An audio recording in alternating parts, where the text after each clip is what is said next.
你知道这些大哥为什么要酒吗？为什么呀？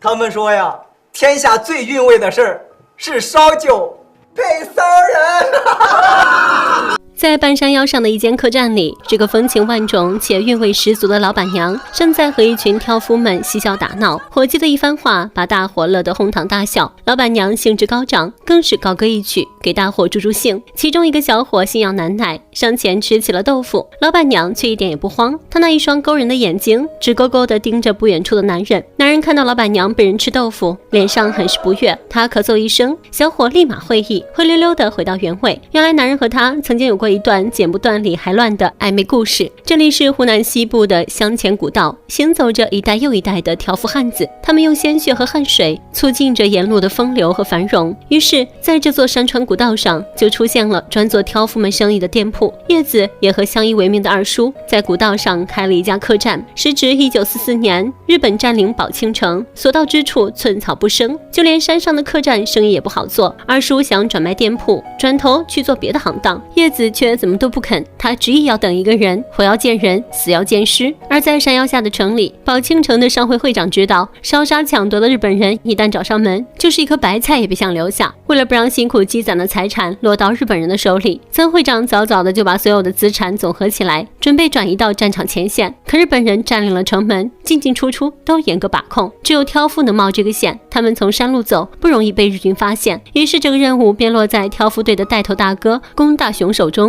形势紧急，会长把龚大雄叫到屋子里，语重心长地对他说：这批货能要我的命，也能要你的命啊！龚大雄自知肩负重任，双手抱拳，目光坚毅地向曾会长担保：命在货在。按照他们这一行的风俗，临行前都要祭拜山神，龚大雄也不例外。和兄弟们举行了这场仪式后，一行人便浩浩荡荡地出发了。一路上山路蜿蜒难行，既要提防半路杀出的土匪，又要注意日本兵把守巡逻，挑夫们只能走走停停，趁着半夜加紧赶路，一路到达叶子的客栈，准备歇个脚再走。正在埋头休息的叶子被一群男人的声音吵醒，连忙跑出去查看，看到一大伙挑夫正往自家方向赶来，瞬间喜上眉梢，赶紧换上最好看的衣裳，打扮得漂漂亮亮，走出门迎接客人。一看到美丽的老板娘，几个挑夫一路上的疲惫顿时烟消云散。虽然他们开起玩笑来没有分寸，但一群人热热闹闹，叶子也笑得合不拢嘴，一边笑着一边故作娇嗔的模样，把大伙看得直乐呵。可看到龚大雄的身影，叶子顿时愣住，笑容逐渐消失，然后头也不回地跑进厨房。龚大雄见状也赶紧跟了上来，想要给叶子一个解释，却又不知道从何说起。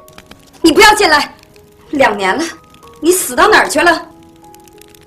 原来叶子要等的人就是龚大雄。2年前，龚大雄做挑夫的行当，路过这座山，山路险峻，又经常有土匪出没。带队的龚大雄经验老道，在他的队伍里，人人身上都带着刀子，一有动静就立马拿起武器和土匪搏斗一番。在一次混战中，龚大雄左右开弓，拼死杀出一条血路，却没注意到脚下的刀子被人割伤了脚。随行的挑夫把龚大雄送到半山腰的叶子客栈。在之后的日子里，叶子细心照顾着龚大雄，又是洗衣做饭，又是搀扶陪伴。渐渐的，两人互生情愫，私定终生。龚大雄脚伤养好后，便提出要离开一阵子，回家和母亲商量与叶子的婚事，等一切准备好了，再把叶子娶进门。叶子虽然舍不得，但他也想光明正大的和龚大雄成亲，便亲自送走了心爱的人。可谁知道，龚大雄这一走就是2年，龚大雄也没有任何消息。而这一边，曾会长正在府上耍太极，汉奸带着日伪军冲进来查抄家产，幸好会长早已转移资金，汉奸只好把会长带回去调查。而会长的管家因为害怕日军，只好把转移黄金的消息告诉他们，并带领日军去追捕龚大雄。会长的儿子大海侥幸逃脱，赶紧去向龚大雄报信。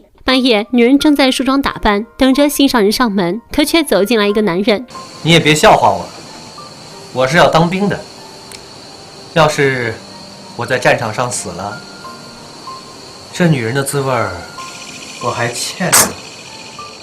说着说着，男人还拿出一把银元，想要买叶子一碗。叶子想也没想就拒绝了。小曾又拿出更多的钱，叶子更是嗤之以鼻。原来小曾是龚大雄派来试探叶子的，他知道叶子在外面欠了债，很缺钱，便想出了这个主意。叶子不屑，女人缺钱就可以干这种事吗？小曾没有过多纠缠，留下银元帮叶子还债。夜深人静，挑夫们喝了一顿畅快的酒，很快就沉沉睡去。只有龚大雄放心不下，一个人出来巡逻，听到仓库里传出动静，他猛地一踹踢开大门，藏在柜子里的黄金被人偷走。龚大雄掏出手枪追了上去，伴随着一声枪响，小偷被击中倒地。众人听到声音，从睡梦中醒来，举着火把赶到现场，发现蒙面的黑衣人竟然是叶子的二叔。原来白天的时候，二叔帮忙挪矿子，无意间发现担子不是一般的重，知道里面肯定藏着东西，便偷偷翻开查看，筐子里装着的是满满当当的金银财宝。二叔一时心生歹念，便趁着夜深人静偷偷潜入库房，结果被龚大雄一枪打死。叶子简直不敢相信二叔就这么死在龚大雄枪下。之后的几天里，叶子不吃不喝，卧病在床，龚大雄彻夜守在他身边，可叶子还是无法原谅他，毕竟二叔才是他唯一的亲人。会长的儿子大海也在这个时候赶来，把日军已经在路上的消息告诉龚大雄。龚大雄一听，二话不说就要收拾行李离开，他想要带着叶子一起走，可叶子怎么也不肯答应，他直接扛起叶子往外走。可叶子脾气不是一般的倔，一口咬住龚大雄的肩膀，痛得他只能将叶子放下来，一气之下只能带着货物和弟兄们一起离开，留下小曾继续劝说。小曾从叶子口中得知，他爹生前也是名挑夫头子，在运货过程中不幸遇上土匪劫杀，他欠下的债正是要赔偿给货物主人的，而叶子和二叔开客栈的目的也正在于此。小曾见劝说无效，只能独自离开。在半路上正好遇见一大堆日军，他们把山上的村民都集结起来，逼着他们说出挑夫们的下落。村民们没有一个肯开口的，于是一个村民倒地了，紧接着又是第二个。小曾赶紧躲起来对日军开枪，成功吸引了他们的注意力，可没跑出多远，小曾也死在日军枪下。汉奸领着日军来到叶子客栈，叶子独自在店里忙活，谁知日本军官看上了叶子的美色，你的就非常的不错，晚上等我的干活。那慢慢吃啊，慢慢吃。